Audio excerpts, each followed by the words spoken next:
So I think there's lots of things that can be done in workshops where people learn so much. I mean, I talked about honeys and oxymels and oils and making them, but what we made together were the herbal vinegars. And if you're a nutritionist, you could easily make, protein balls or whatever it is. The people, because they had an activity, they actually felt they connected with me more. They got to speak to me and ask me questions. And so I had a really good uptake on appointments after that session. Hello and welcome. Mentoring with Geraldine is a bite-sized practitioner podcast for naturopaths, nutritionists, herbalists, and practitioners. This podcast responds directly to your needs, the needs of the practicing natural therapist.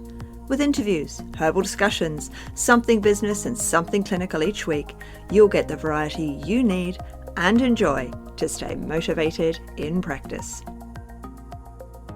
Hello and welcome to Mentoring with Geraldine and the Bite Size Podcast. How are you this morning or this afternoon or this evening or whatever time zone or wherever you are? Now, I don't know about you. If you're somewhere warm, congratulations.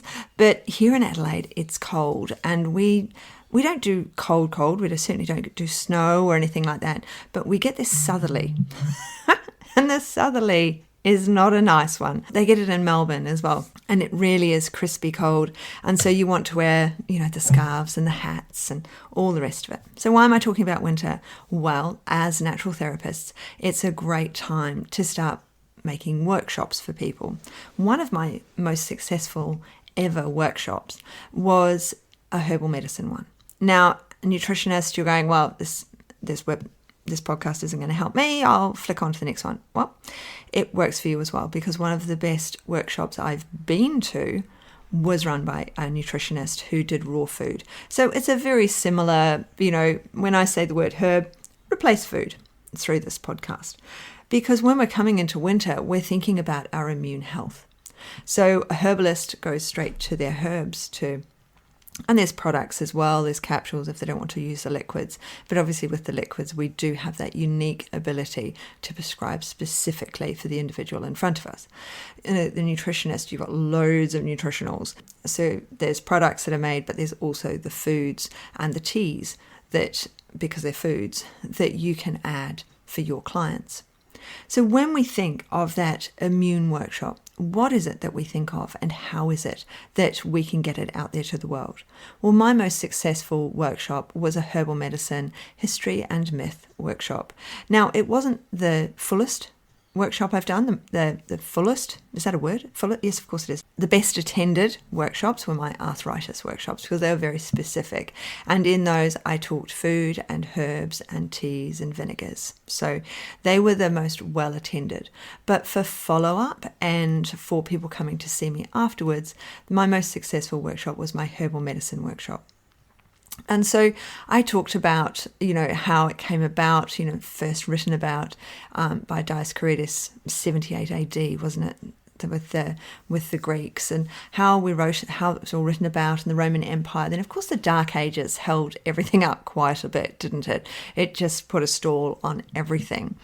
But Islamic medicine and North Africa, and the Spain and Portugal and the founding of the medical schools such as Cordoba in Spain really, really helped implement and understand and create. They're the ones who thought about putting alcohol with the herbs to gain all the extra therapeutics from the herbs and to really draw out what we need. And of course, in China and India, they had a huge state of knowledge to draw from, and they, the Ayurvedic tradition and the Chinese medicine tradition. So we've got hundreds and hundreds of years of knowledge to draw on. When we look back at history, we can see that so much happened. Islamic medicine was at its height between 500 and 1500 AD. And Columbus brought home a lot of the things he'd discovered from the Islamic people when he was traveling.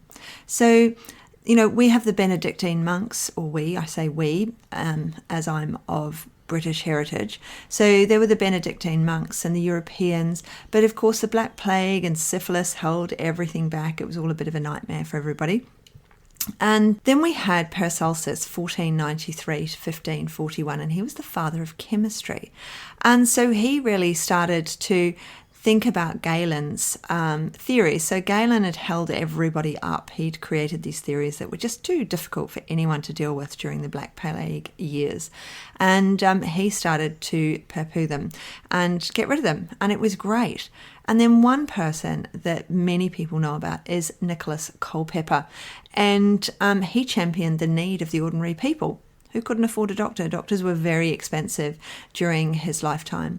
And there's lots of interesting parts of his life. And there is actually a lovely book by Benjamin Woolley that's really worth reading. He wrote The English Physician, and he wrote it in English, not in Latin, which was very new for the day and very different for what had been going on, keeping everything in Latin and keeping the knowledge from the common people.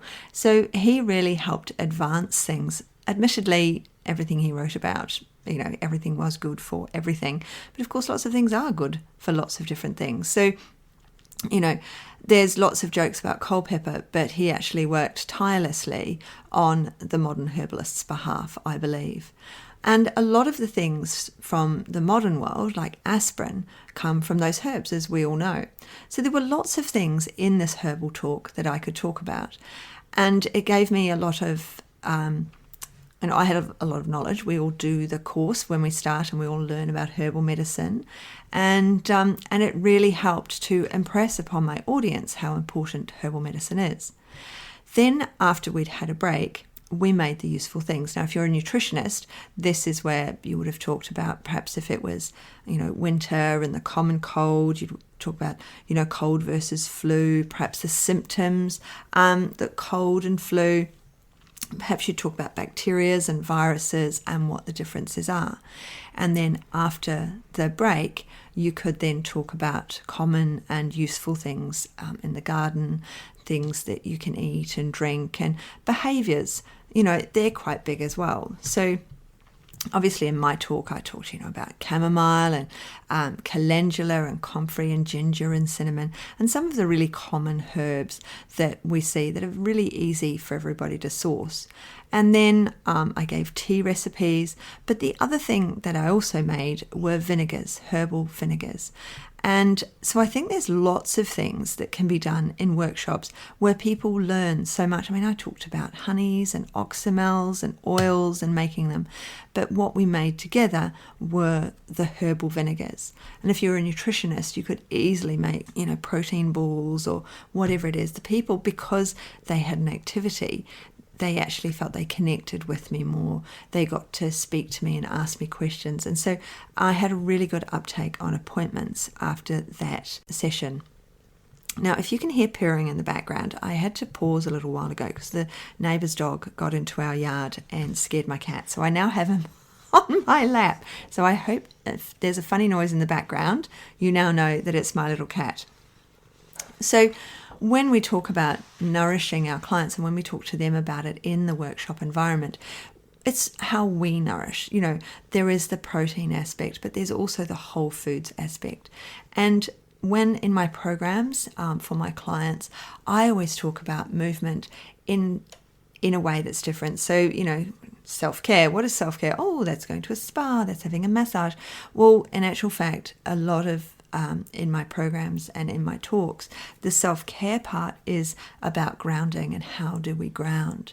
How do we share that knowledge with our clients? So, how to innovate their vagus nerve, how to, to really rejuvenate the body without taking all of the time, without having to, force themselves into doing things that aren't necessarily what their body wants to do. During that self-care, of course, I talk about sleep and how, how good sleep is for the body and for rejuvenation and how it's the brain's detox at night. Oh, I'm getting all the looks now from the cat. It's really important when we create these workshops that we think about where is this going? What is the flow of my workshop? But, what will my client... I need to see this person afterwards as well. They will learn something now. But what is the ongoing learning for them? Are they unwell? Do they need to come and see me? How is it that I can impart learning as well as encourage them to come and see me and have their health, put first in their lives? So because they've come to a workshop, they're more likely to go into a group setting. They don't mind being in a group.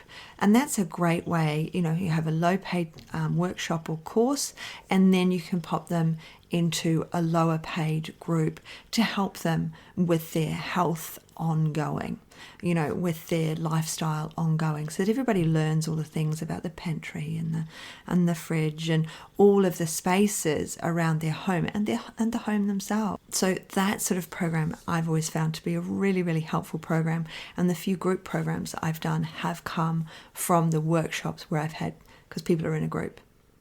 Whereas the one-on-ones, people come to me, they're paying a higher price to see me one-on-one, and so those people don't necessarily want to go into a group, so I can have a higher ticket offer for them. So it's really important when we think about these workshops. I always think seasonally about my workshop, which is why I'm talking to you about this one today, because of course in that workshop, in the herb one, of course I talked about ginger and cayenne and all the warming herbs, just as you talk, if you're a nutritionist, about all the warming things that you would give your client during winter, along with all the other aspects of their life. So next time you're thinking about a workshop, which I think should be really soon, really think about, how can I promote it in the positive? What is it they don't know? Where can I put it? Am I going to do it, in person? Because we can get back to these in-person courses now, and workshops and classes. It is easier to do it somewhere else, because then QR codes and all the rest of it are their responsibility, not necessarily your responsibility. So really think about, can I put one of these on? How would I promote it? What would be my choice for subject? Because it might be immunity at the moment, or it might be muscles and bones, or herbs, or whatever it is. So, it might be myths and misconceptions about your stomach health, about foods that you eat. So have a good think and let me know.